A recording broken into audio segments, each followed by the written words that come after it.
and welcome to our webinar, Innovation Strategies in the Chemical Industry. My name is Scott Slaby. I'm a member of McDonald Hopkins Intellectual Property Department, where I work primarily with companies in the chemical industry to help them develop, manage their intellectual property portfolios here in the US, or just really their global portfolios. And I've been working in IP for over 20 years. Joining me today are Jeff Barlow, General Counsel and Corporate Secretary for Momentive Technologies, Dr. Victoria Scarborough, Vice President of Collaborative Innovation from the ChemQuest Group, Inc., and Edie Fox Abrams, Vice President of Business Development, also from the ChemQuest Group. Jeff is an experienced C-suite executive with 18 years of experience working with companies serving a variety of end markets.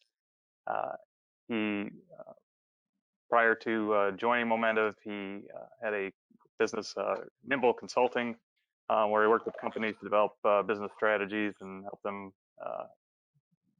develop procedures and work with their employees. And then prior to that, he was with Swagelok. Vicky Scarborough is renowned worldwide as an R&D leader and subject matter expert in the commercialization of in-demand new technologies that leverages open innovation. She has extensive experience in the coating industries, having served as R&D director for the Sherwin-Williams Wood Care Group, director of new technology, and program director of external innovation. Edie, she builds on ChemQuest's 4 pillars of value chain service, which includes strategic consulting, technology and development, mergers, acquisitions and divestiture, and commercial and operational efficiencies. She also has a wealth of experience in the coatings industry, having worked as a business owner for a family-owned business, working in sales, marketing, business development, and manufacturing of engineered products, protecting materials such as concrete, steel, and wood. And was a big part in helping that company as it was acquired and to merge into another company. So today we're going to just go through and hear from them how they and their companies have adjusted to the challenges presented over this past year during the COVID pandemic, and what they've seen and how they've approached innovation during these uncertain times. We will answer questions from the audience. We're going to hold those off until the end of the presentation today. If you have any questions, feel free to submit them anytime during the webinar by emailing events@mcdonaldhopkins.com or using the question feature on GoToWebinar. So we're very excited and grateful to have these panelists today. So we're ready to get into it. First of all, Edie, Vicky, and Jeff, thank you all for being here. Really appreciate it, and looking forward to just hearing your insights on this past year. Before we really get into some of the main questions, Edie, I want to start with you just to give us some background and introduction to ChemQuest and your company. Yeah, thank you, Scott. This is really a pleasure to be here today. You pretty much hit on our highlights. So the ChemQuest Group is a boutique consulting firm working within the specialty chemical space. We have strengths in providing very customized and personalized services, assistance in business strategy, market research, commercial and operational excellence, mergers, acquisitions, and divestiture, as you said, and we're particularly proud of the ChemQuest Technology Institute, which provides external R&D services to companies primarily in the case industries, but we assist companies with specialized formulations, testing, as well as application development. Great. And Jeff, for those on the webinar and watching later who might not be familiar with Momentive, if you can give us a little background about Momentive Technologies. Sure, yeah, Momentive Technologies, we are really in the semiconductor industry. We have some materials that go into that. both quartz and ceramics products. So, for us, quartz, it helps in the crystal growth and wafer processing operations for making the silicon chips that go into your phones, your computers, cars. And then on the ceramic side, we make things for electronic devices and also for aerospace and automotive. So if you think about it, it's more in the thermal technology. So it's removing heat away from critical electronic components. And a big growth area for us is electric vehicles. Seeing the commitment from Ford and GM and a lot of other companies, lots of startups, right? It's a very exciting time to be in that space. So here we are, it's February 25th, and as I look, and we're almost 1 year out exactly from the time, at least here in the United States, where we felt the kind of swift and speedy measures to battle to attack the coronavirus, and those measures which really dramatically changed all our lives and how we do business and how our businesses are operating. And so I think it's a good time to kind of look back and see where that took us in terms, especially for chemical companies, with respect to innovation, how they manage that internally, what it looked like for them, and then start to look ahead as hopefully maybe we start to come out of this, or what we need to think about moving forward. So yeah, Edie and Vicki, I'll start with you, and just as we look back, what were some of the trends that you saw at ChemQuest from in the chemical industry over the past year? So 2020 started off with business as usual. There were some early predictions at the end of 2019 that the economy was slowing, but there was no anticipation of the pandemic. But by March, basically every business that we dealt with had moved, they'd moved to fear. Companies had to learn how to operate remotely and how to overcome challenges of communication, including the threat and the early part about internet security, things like Zoom bombs, something that hopefully we're not worried about today. Yeah, and we had to pivot also. I think everybody had to find a new reality for their companies. In particular, having to adjust to a massive slowdown, not being able to go into work, not being able to go into your laboratories. And so working remotely was a huge adjustment for everyone, and to figure out how we do that properly. But then I noticed and saw so many people trying to figure out, well, now we want to make hand sanitizer all of a sudden. So, what do we do to address an immediate need in the chemical industry? So fortunately, there were folks like UL who were giving out free data sheets for hand sanitizer for people like in the beer industry who wanted to make hand sanitizer. I had a friend who's a professor who went into the prison system in Louisiana to show prisoners how to make hand sanitizer. So there were tons of adjustments in the chemical industry that were happening to address immediate needs while pivoting to the new reality, which is figuring out how to work remotely, which was a very difficult time. And I think still we don't know exactly when we're going to be able to go fully back into our offices.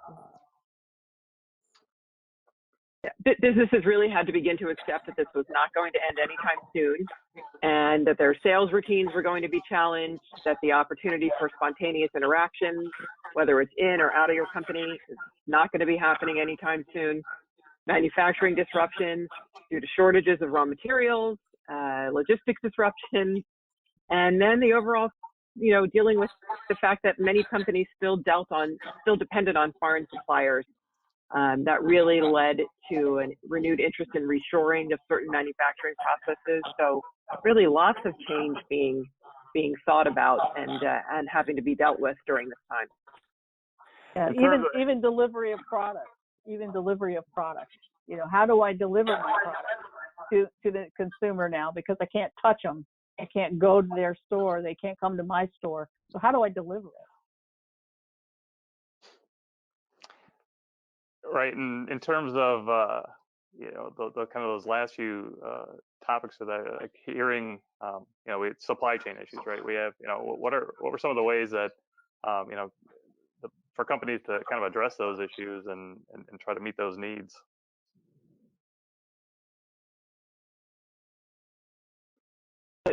Supply chain was if you didn't already have an alternative supplier in your system, you were scrambling to find. So when you think about how a lot of ISO operations, a lot of ISO certified companies operate, they have plans for this in mind, and there was a significant amount of scrambling. Occasionally looking for alternative replacements to be vetted as quickly as possible as well, because if you didn't have something, you needed to find a solution quickly. Right. Scott, on our end, when it comes to that, where we are in the supply chain in semiconductor, a lot of our customers were asking, for assurance from us that we could continue to supply them.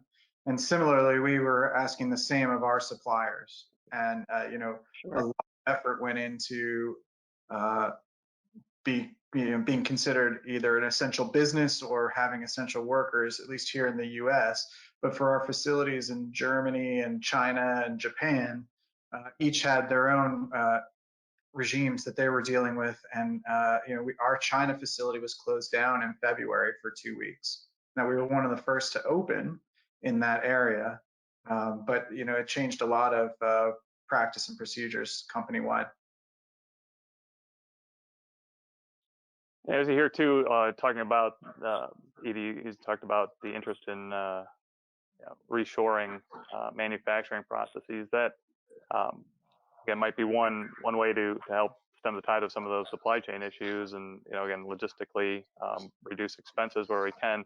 Is that, I guess, would you view that more as a kind of a long-term play or by these companies, just because I think it's not reshoring, depending on of course the product or the manufacturing process itself, is not necessarily going to be a quick or immediate fix, just because that's going to require capital expenditures and kind of building that process up.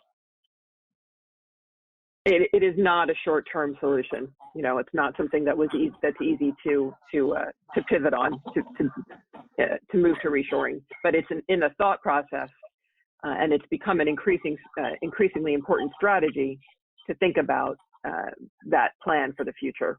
Yeah, and I would think it just in terms of again seeing how everything played out, almost as an insurance policy. If we have to face this again. Exactly. 100%. We still have clients whose labs are still closed in certain states. I mean, Jeff, that was a great point about the essential businesses. It is all 50 states are not open and operating at this point yet. Yeah. And we're responding also to force majeure. Some people are having problems with getting some material, so they call us and say, "Can you help us find substitutes?"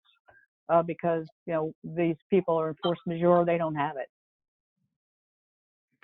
Yeah, and I think too with reshoring, there's also there's the supply chain component to it, but then there's also just the investment and the financial part of it and the tax part of it, right? So in the prior presidency, we had a big tax cut that helped and has propelled some reshoring, but that assurance is not there that tax cut is going to remain. And I think for a lot of companies to make that change from wherever they may be operating outside of the U.S. to then reshore it, that takes a lot of courage to make sure that that tax cut is still going to be there.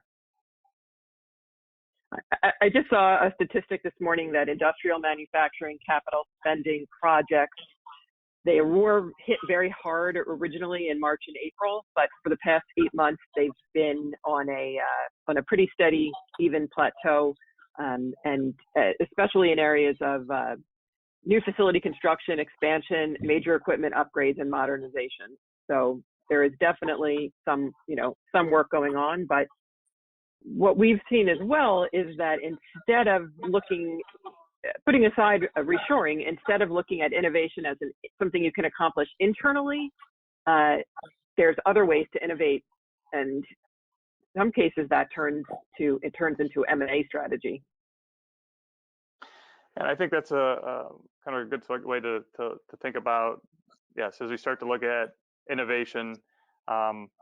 Vicki, you mentioned, right, we had companies shifting to meet an immediate need in a lot of areas, whether it's providing hand sanitizer, other equipment, needed to help fight the pandemic, and but at some point too, companies still have to say, okay, well, how does this affect my core business, or I've got to focus on where our core business is. And so in terms of that, where did we kind of, or I guess where did you see innovation, or how did that affect innovation for companies and approaching like just their businesses in 2020, and how they approach Well, it? It slowed down. Yeah, it slowed down considerably, obviously, if people aren't at work in the laboratory. But they shifted their focus to maintaining the core. We've got to kind of maintain our core business, and then from there, we can then look at opportunities. And those opportunities could be, as Edie mentioned, M&A opportunities, which are you can look today and see lots of activity in that space right now. And in the terms of innovation, the thing that might have shifted for them is their own customers' pain points. And so now it's a different world. We've now pivoted a little bit. So we need to go back and look, okay, where are the new pain points for our customers, and what do we need to do to service them? And can we bring them innovation that then they can utilize to get those pain points solved? So I think now we have to kind of almost go back and reevaluate. Are we in the same space we were earlier? Oil and gas is down, and yet there was a lot of emphasis on oil and gas innovation. So where are we going to shift to? Are we going to shift to new technologies and keep wind turbines up and running in the icy conditions? Or are we going to shift the focus a little bit based on the current needs and our current climate, if you will? And not to play a pun, but there's certainly an effort there as well. So I think the innovation is going to be shifting a little bit based on the fact that we now have shifting pain points. In terms of M&A strategies, I guess, is it like how would you characterize maybe what you've seen in terms of it? Is it acquiring? I would imagine it runs the gamut, but is it acquiring companies that are just kind of building that core, or you see companies that find other companies that are struggling to meet their needs and see an opportunity to for new entry into a new market?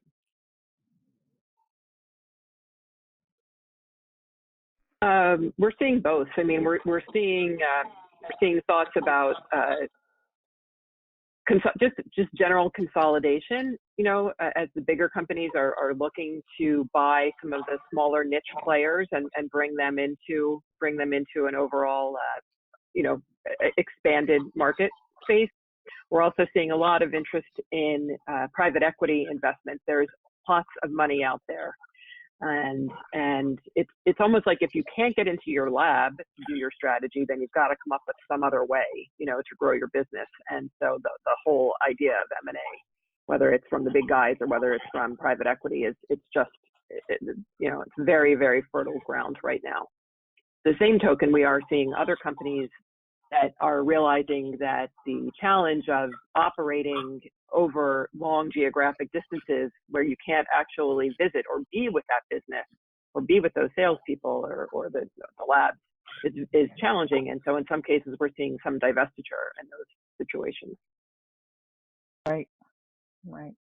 And I think that they're extending, like the businesses that have, who want to invest in things that are just like themselves. They want to extend their core, grow their market in a very deliberate way. But then there's another group that's really interested in newer faster growing, like the EV that Jeff mentioned earlier, the electric vehicles.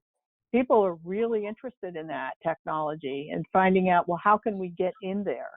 And how can we invest in either electric vehicles or the batteries that charge them or any of that ecosystem that goes along with that space? So there's, or the green space. How can we get into things that are sustainable?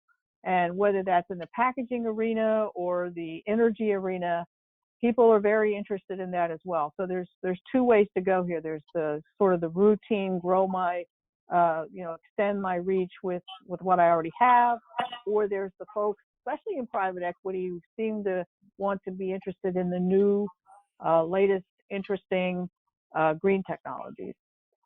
Yeah, I mean, for us, Scott, we are, we spun out of another company on January 1st of 2020, and our new ownership, there was a big directive for some new technology, new products for both sides of our business, whether it's the quartz or the ceramics. And so we've had a bunch of key projects that kicked off, about May, June, that we're still in process of, and had your help with a few of those things. And very interesting. We're also certainly interested in acquisitions that make sense to expand our product portfolio where we can, and where it makes sense, but it's got to add value to our customers. Yeah, and no, Jeff, that's great, because I'm going to transition to that as well. And you're, I guess from your perspective, then with that kind of directive, you're coming. The company was kind of going through a transition from, I think you guys had more of a core set of products or technologies that you were focusing on over the years, and like you said, spinning out. What, I guess from the company's perspective, like how did you have to approach innovation, or with the team, like in just kind of maybe getting them to refocus some of those efforts that way? Yeah, so I think certainly part of our ownership is in the semiconductor industry, and has been in our supply chain. So we supply them some products, and they had great ideas about what we should be doing, because you could hear from the voice of the customer, right? Like these are areas that you should be expanding your product portfolio, and here's how you can make some of your products better. Here's what we're seeing in the market. So some keen insight there. And the company that we were a part of, investment in our company was not really the high on their list of priorities. And so for many years, not a lot of new technology was developed. And so part of this spin-out transaction was to unlock the value of Momentive Technologies itself, and to invest more and hopefully grow. I mean, we're going from sort of internal cash cow with not a lot of investment in new technology, to now growth, and that's changing a lot of mindsets internally to make that happen.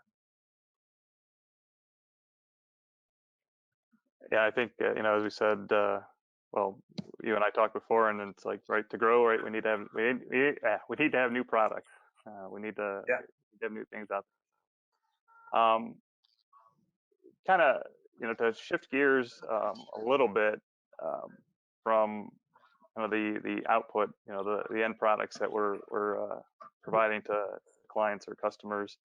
One of the other, we touched on some of this a little bit, but one of the other ways, I think we approach innovation and is just within the company itself, right? I look at it as kind of that internal innovation of how we do things, or how you would do things from the business perspective. And Jeff, I always looked at, from your experience, my experience with you before, and when you were at Nimble, one of your focuses, or I think one of the things you value is, again, how do we improve those processes internally? What are we looking at internally?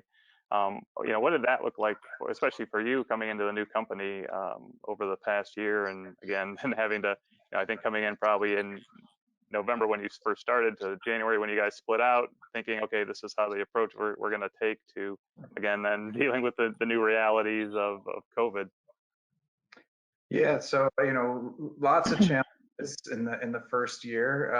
I started the company in November of 2019 and helped get it through the spin out transaction that closed on January 1st. And so then, for us as a company, a lot of our challenges were, all right, yes, we have a transition services agreement with the company we spun out of for a lot of the corporate back office stuff, right? So whether it's IT, human resources, finance, and in my area, legal and compliance. So we had to set up our own functions, stand up our own functions so that we can be a standalone operating company. And within that, provide some opportunity to improve a lot of processes that have been in place. But again, you have to get people on board and change the mindset of this is a better way to do things. So, in my area in particular, it started out as just me, but with the plan to hire 2 other people throughout 2020, which we did in May and then in September. And then we were fully off of the transition services agreement. But for areas that we support, like say the technology groups for each of the quartz and ceramics businesses, they had never in the past done any review of a strategic review of the patent portfolio. And so that's one of the things that we sat down and did in June and July with each of the groups and looking through, hey, what are ways that we can improve? What are some other things that we can do? What are some past ideas that you guys had that just didn't go anywhere for either lack of investment or interest, or maybe just wasn't the right time? And let's revisit those things. But also law department supporting this area, for us, we have a small group, right? And we have to operate globally. So we need technology. And so one of the things that we invested in this year or in 2020 actually, is an IP management software platform so that we can track innovation disclosures holistically, and we can track the patent portfolio, we can track the trademark portfolio, and hopefully pull and unlock more value out of all of that. That's a great point. I think those technology reviews are really important. Again, that's going to something that drives innovation potentially. It gives you a sense of even just taking a look at what else is out there. What to gain that better understanding of what are my competitors really doing. What are they Right. Identify those trends. And that's definitely one way internally to kind of help drive that product development potentially. Yeah, and the team loved it, right? So now this is going to be a regular thing, and that's great because you've got to get them looking at what's the competitive landscape look like, where can we go, and what's open, what's closed, and even if it's closed, maybe that's an acquisition opportunity. Right. We're very involved with those types of situations, helping clients from the outside looking in. So Jeff, you have a unique situation where you were just, spun off and had the wherewithal to look within. For most of our clients, they come to us because they've been in an existing business for so long and they would like somebody else's fresh eyes to evaluate what their business strategy has been, what their innovation portfolio looks like, and where it could go. And in that case, we are, those are really fun projects for us. We have a great time doing it. We help them determine their innovation path, and we help them do so because we understand the market. We understand the implications of regulatory and trade policies and the cost of associated raw materials, the long-term view of sustainability, all of those aspects that come into play when you're thinking about, a growth strategy.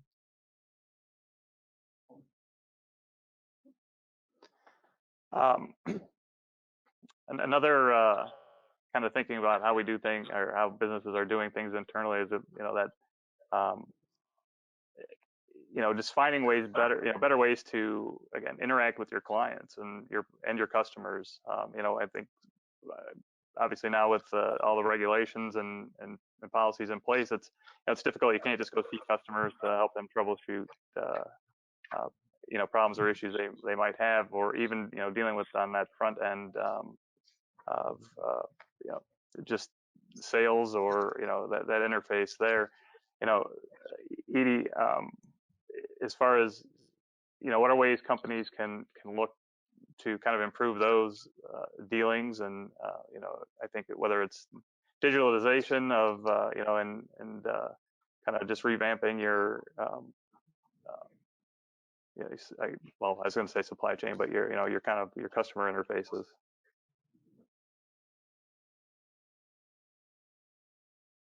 Sorry, I had muted. So I think digitalization, if that's what we're kind of referring to here, it's a huge topic. I mean, digital platforms evolve so quickly, and we are an old-fashioned industry. We're old-fashioned market. So we're not used to seeing the quick changes that are coming right now from digitalization.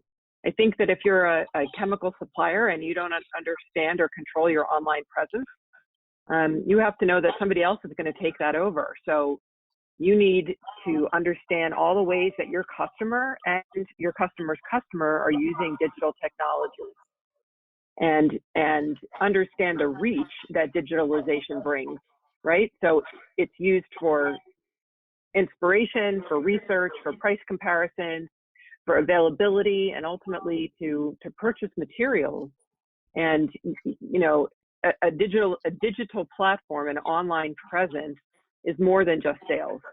It's understanding how your materials will be found. It's understanding how somebody is going to figure out how to use them.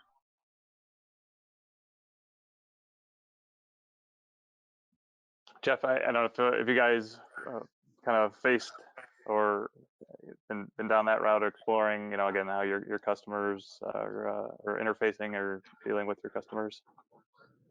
Yeah, I mean, sure. Obviously, you have to have a web presence, and so one of the things that we are embarking on here, and hopefully we'll launch in the next couple of months, is our new website for Momentive Technologies, along with more of a social media presence as well. But still, nothing beats face-to-face with your customers, and so when 70% of our sales are in Asia, we need more of our sales force in Asia. But still, in a lot of those countries, those sales type meetings are happening face to face. They're not so much here in the U.S. So for our customers in China, Korea, Taiwan, Japan, more of those face to face meetings are happening. So it's not as detrimental as it is here in the U.S. But this technology also works pretty well, and so those things are happening. Yeah. Kind of as we go back to, again, looking how we, again, shifting again to the developing our new products, innovating. Edie, one of the ChemQuest had done some surveys over the past year, and the one you shared with me from, I believe it was September, there was an interesting, one thing that jumped out at me was, and one of the responses was the interest for companies, which was, and I think the number was somewhere like between around 65% of the companies you surveyed indicated they were likely or highly likely even to look at external partnerships in 2021. And again, I just found that fascinating. So looking, what are some of your thoughts as we move to looking at that as collaborating with companies outside companies? So it's interesting. We did start surveying our clients pretty much at the onset of COVID with a monthly survey just to see how their businesses were going. First survey went out in April, and then we continued it for a 6-month period. That question was only asked in our last survey, and it was because we were beginning to feel like companies were more open to the idea of collaboration after they had gotten used to working and living in COVID. I suspect their answers would have been very different in the earlier surveys. But now we are seeing an interest in speeding up the innovation processes through external partnerships, because people are beginning to feel comfortable that the end of the pandemic is in sight. And I think companies are beginning to feel that perhaps they may have lost some time, in those intervening months when things were shut down. And so they may have concentrated more on the M&A stuff and more on general business strategies, but now it's like, okay, how can we get things off as quickly as possible? And using external partnerships is a great way to make that happen. Right. And as you look at, or as people are looking at those opportunities, I think you kind of throw it to you to talk about, just some of the challenges that companies are going to, face in those situations as you're looking to collaborate. Again, that collaboration, that's not a new thing. People have been doing that all the time, but just again, in this environment, what, just things we to consider and look at. Sure. Well, when you're looking for technologies to add to your portfolio, just as Jeff said, they looked internally first to see if there was anything they could return or reuse, or maybe something was developed before its time. But then you start looking outside your organization to say, okay, what can I find for my client, for my customers, to meet the needs. And one of the challenges, obviously, during COVID was there weren't any ways to do that, because all of the conferences, trade shows, the things that you normally would go to see startup technologies, Tech Connect, and all of the different organizations that present startups to you, those were sort of not happening, or they were happening online. And so happening online is a lot different from face-to-face interaction, being able to sit down with a couple of startup guys and say, tell me a little bit about yourself and how you got started and so forth. So that's a big challenge. But because, we do a lot of staying in touch with all of these different entities, looking at various conferences, maintaining connections with a lot of different types of startups, we try to help folks connect with the technologies that they might be seeking, or direct these new startups to places where there might be connections. And so it goes both ways for us. And, always you have to understand what your focus area is. What are you looking for? Because shiny objects are everywhere sometimes. And you have to say, well, if you look at that shiny object, then who cares? Who would care about that? And so when I look at it, I say this technology either has a home in a particular market, or it's a solution looking for a home. And there's always those two different challenges. So this utilizing the tools that we have today, which are the online tools, keeping in touch.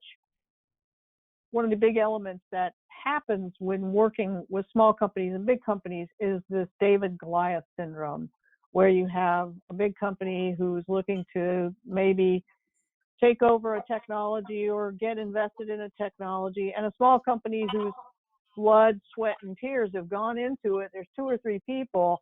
They're very nervous about working with new and bigger companies.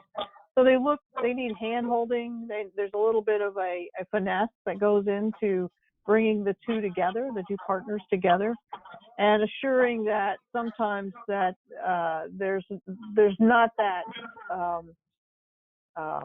communication. They're almost like oil and water in a way, because big companies are working very deliberately, very slow.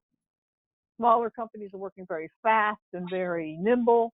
So it's really a very hard thing to manage, and it takes a little bit of expertise to get the two partners together and to help them get through their evaluations and vetting the technology, because that's very important.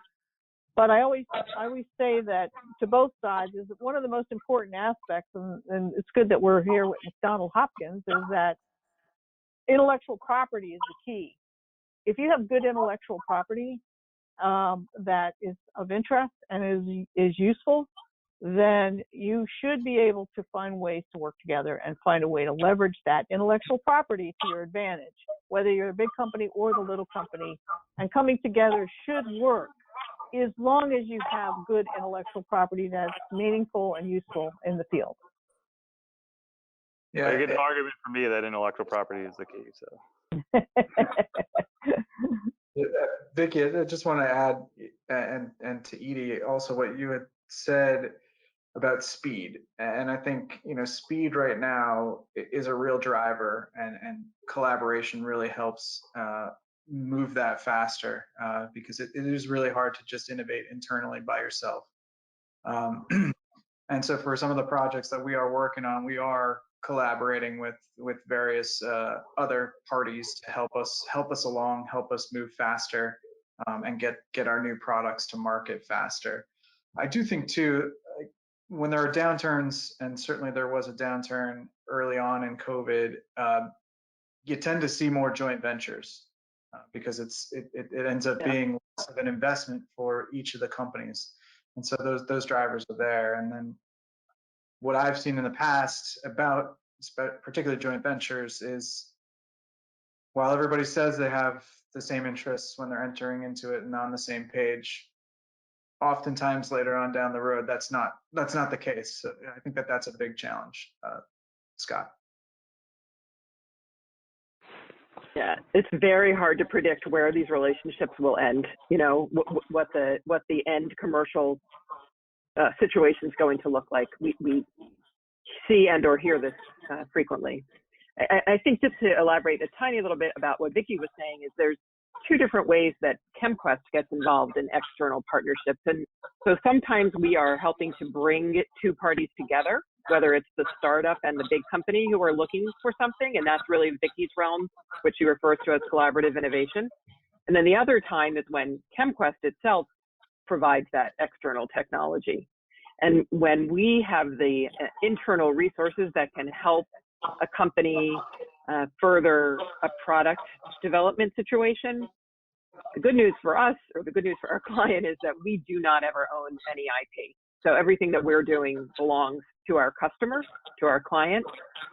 There are other external technology providers out there that you have to walk that fine line with a little bit more closely. So national labs like to own IP. There's, you just have to know what you're getting into when you're starting a relationship with an external source. And I think that that applies, as you're like Jeff said, whether it's a joint development agreement or the agreements you're talking on, it's laying that foundation up front and really setting out those parameters for whether it's, again, we're sharing the technology, or which markets is each party using it in, the ability to license it or have other people make it. That just setting up those parameters, laying those foundations early on is critical to those engagements. Without a doubt. As as we look ahead to 2021, I just want to get your thoughts on what are the concerns, or looking into your crystal balls, what are the concerns for companies moving ahead? I think,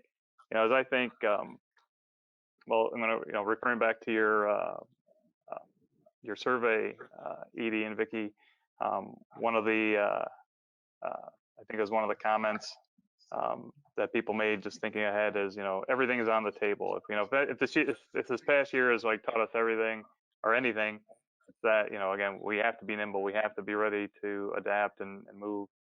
Everything is on the table. And Vicky, I think an article you wrote last summer, you use the phrase there, we like to think outside the box as innovators or as scientists.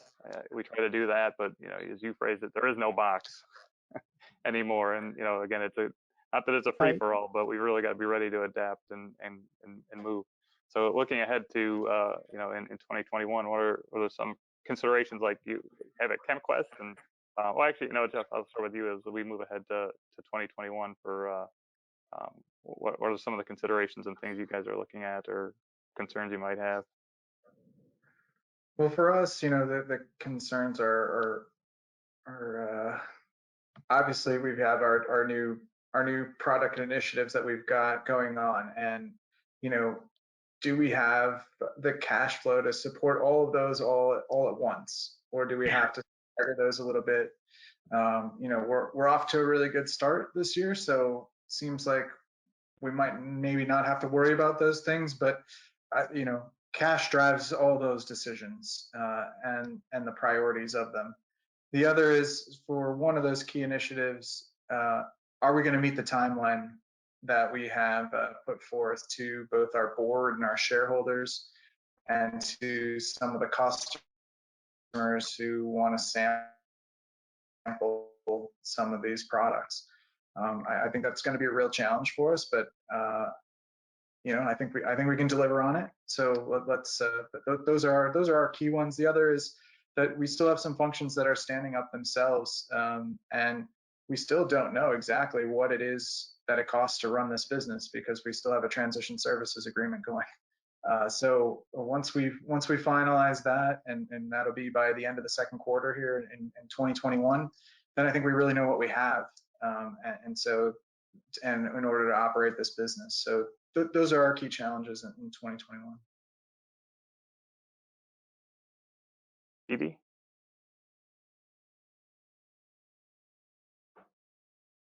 Sorry, I'm trying to mute to attempt to eliminate any feedback that's coming through. We are seeing as far as what customers are concerned about in 2021 is as far as what our customers are concerned about, it's when can they get in front of their customers again, right? When can business resume? And there is no real answer to that. It's about finding ways to do business in what is the new normal and dealing with the e-commerce situation, understanding how e-commerce can affect your businesses, understanding how to sell differently. I heard Charlie Munger from Berkshire Hathaway speak just yesterday saying that business travel will not return to the levels we once knew. So maybe an innovation could be how do we all get points for the hours we spend on Zoom instead of in an airplane or a hotel? What can we redeem them on is more important, right? Yeah, really. Oh, well, naturally they should just go to Amazon, right? I mean. Yeah, right. Exactly. Actually, Edie, as you mentioned that, let's see, we have a question that you kind of just touched on it, so I'll raise it now. One of the questions that we received is, do you see an interplay between the chemical industry and the significant rise in e-commerce since COVID? There's absolutely an interplay, and in the chemical industry, one of the biggest holdbacks, one of the biggest challenges to the e-commerce situation is shipping hazardous material. And that really, it's the delivery. Can we find innovative ways to allow products to get someplace quickly, efficiently, controlled, without being held back by the shipping challenges. I'm not sure what the answer is to this, but clearly people want to use online and e-commerce services to buy things. And so I think the challenge for the chemical industry is on the logistics end of it. How can they be delivered? Right, because you've got not only weight, but you've got toxicity issues and regulatory issues. And of course, there's a lot of experiments with drones right now in the market, and we'll see where that goes. But that's another area to follow from an innovation point of view is experimental ways to get you that they call the last mile. How do you get to the last mile? And whether those are driverless cars or whatever, but they're going to happen because we need to get product to people, and we're still going to be in this situation for a while. We're starting to we have a few questions come in, so I'm just going to keep rolling with those right now. Somebody asked, right now, propylene supply is dropping and costs are increasing. What happens with fracking on federal lands stopping? And I'll open that up to anybody who's interested in tackling that one.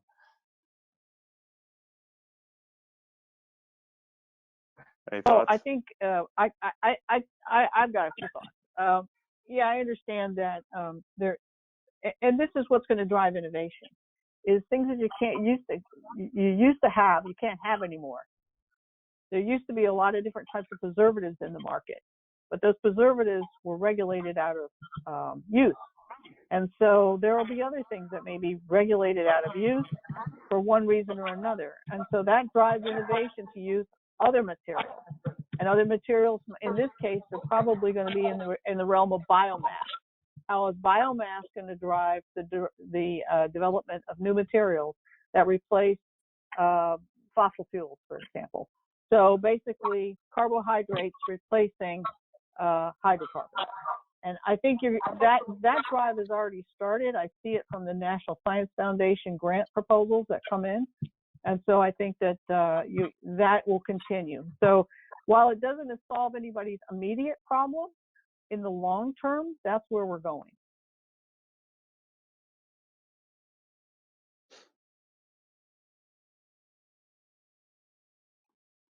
Let's see, another question that came in is, and we might have touched on this a little bit, but do you sense that the changes you're seeing are here to stay, or that there is a going back to what chemical businesses were doing before the pandemic?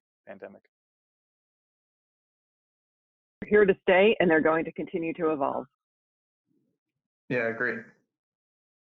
And the trajectory is going to be faster for change rather than slowing down once the pandemic occurs. I mean, excuse me, once the pandemic ends, God forbid. And I think that companies have realized they can save a lot of money by not having all their folks working in big buildings, and that has led to IBM to save like $150 million or something like that. I read online the other day on just having not people in buildings that they're heating and cooling all the time. So I think that there are lessons learned, and they're going to apply those lessons going forward to figure out a new way to work. And not everybody has to be in the same place at the same time. So. Yeah, no, great. I think also just the comment Edie made about Charlie Munger and travel. I don't think you're going to have the large travel budgets that had in the past. Yeah, like you said, I do think that there will continue. I think there will continue to be a place for conferences and trade shows that accompany those conferences, and there is an intermingling of ideas. There is a camaraderie, collaboration that occurs by events like that, if they can be handled safely and if they can be handled, efficiently. So I think, I'm not going to name names, but there was a show I used to go to in Vegas every year that ran from a Monday morning until Friday at noon, right? And they wanted to keep people in Vegas, and they made you, if you were the supplier, you had to have your booth manned through noon on Friday, and it was just ridiculous. There's no reason that a show has to be that long, even though it's a giant show. Things can be handled more efficiently, and again, as I said, safely, and still give the opportunity for the sharing of ideas. I think the one thing I think Vicki and I would say is that we've yet to come across the best online platform for a trade show. We think they're getting better over the past year, but we're still not there yet. We've done quite a few. What is your vision for the next 5 years in the chemical industry? Do you feel bullish, mixed, or bearish? It's a kind of a broad question. It ranges so many things. Well, I think I look at it as always a hopeful optimist that we will find ways to tackle all the problems that we're faced with utilizing our technologies. And every day we have mega trends that drive, whether it would be climate change or the health industry or the changing energy market. There's all these mega trends that are out there right now driving us.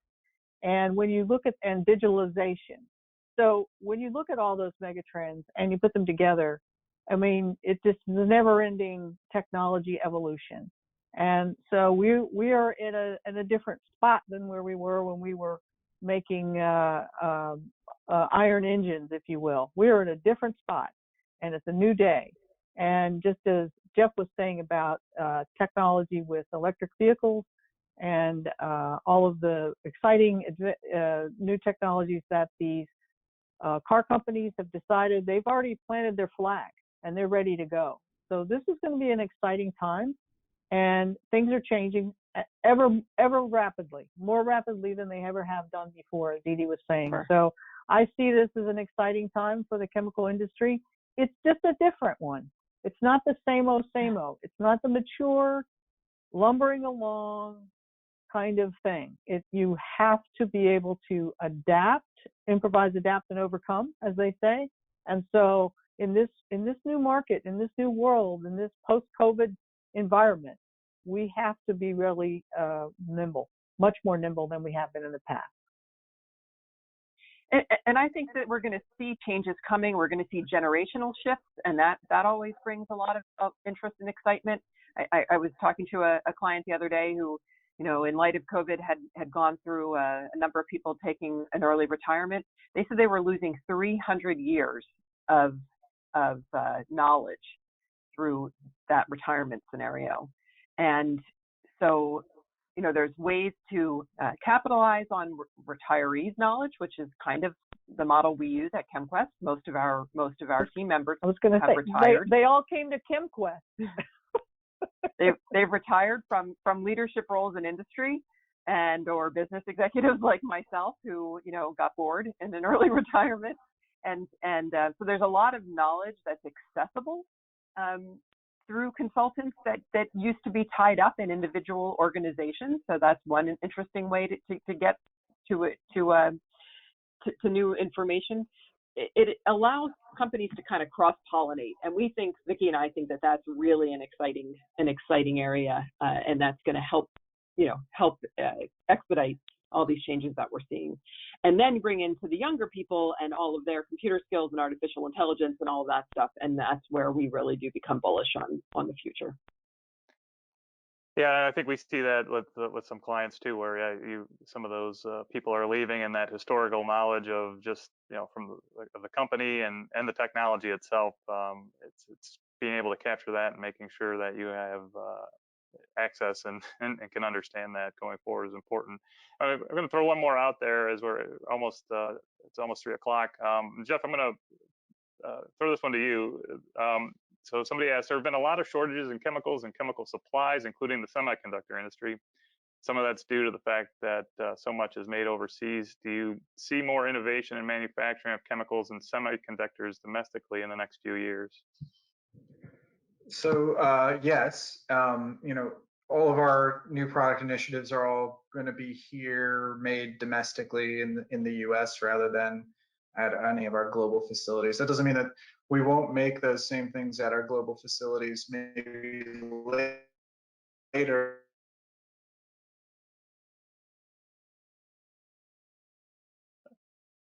On, but right now the plan is all in the U.S. And I think, especially in the news, right? I think there's going to be way more innovation and manufacturing in semiconductor in the U.S. In the next few years. I think there's going to be a real push from that. We saw President Biden even speaking on that yesterday.